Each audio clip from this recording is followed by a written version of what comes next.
Hi dear students, welcome on the platform of knowledge. Today we are going to discuss fermentation. Definition: conversion of sugar into CO2 and alcohol with the help of microorganism is called fermentation.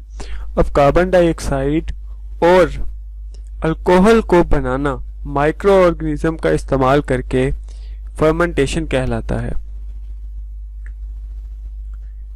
की features of fermentation. अब fermentation के process के जरिए number of products बनाई जाती हैं, जिनमें beverages या आपके जो सॉफ्ट ड्रिंक वगैरह हैं, bread, beer, wine, cheese, enzymes, food ingredient, pharmaceutical products जो हैं, अद्वियात जितनी भी हैं वो फर्मेंटेशन के प्रोसेस से बनाई जाती हैं।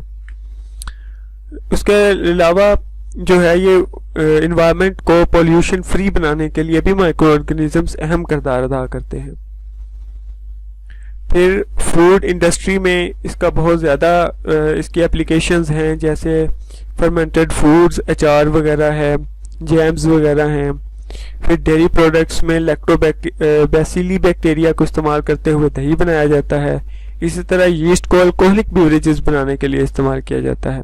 फिर अमाइनो एसिड और वाइटामिन्स जो हैं वो सप्लीमेंट के तौर पर ह्यूमन फूड में मौजूद होते हैं और हम इनटेक करते हैं। इसके अलावा एनिमल फीड बनाने के लिए, सस्ती एनिमल फीड बनाने के लिए भी माइक्रो ऑर्गेनिजम्स को इस्तेमाल किया जाता है। हेल्थ केयर में बात करें तो एंटीबायोटिक्स हैं, जिनमें बेटा lactam, penicillin, cephalosporin, amino glycoside जिसमें जो कि स्ट्रेप्टोमाइसिन है, और टेट्रासाइक्लिन वगैरह बनाई जाती हैं।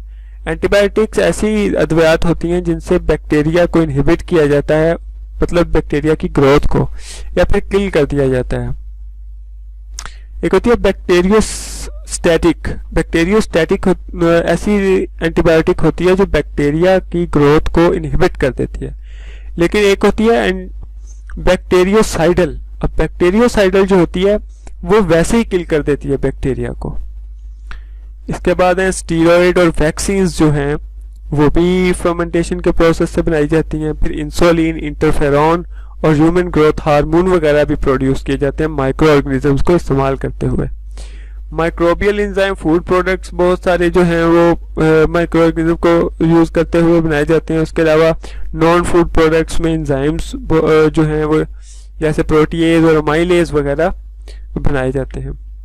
इंडस्ट्री में अगर बात करें तो प्लास्टिक प्रोडक्ट हैं, विनीगर मतलब सिरका है, अल्कोहल, पॉलीसेक्राइड, ऑर्गेनिक एसिड्स वगैरह जो हैं सारे के सारे फर्मेंटेशन के प्रोसेस से बनाए जाते हैं। उम्मीद करता हूं कि आपको आज का लेक्चर जो है वो समझ आया होगा। वैसे भी आसान बातें थी, और अगर इस लिहाज से कोई क्वेरी हो तो आप कमेंट सेक्शन में पूछ सकते हैं। इसके अलावा आप मेल कर सकते हैं। कोशिश की जाएगी कि बर वक्त जो है आपकी क्वेरी को दूर किया जाए। Thank you so much and see you in the next lecture.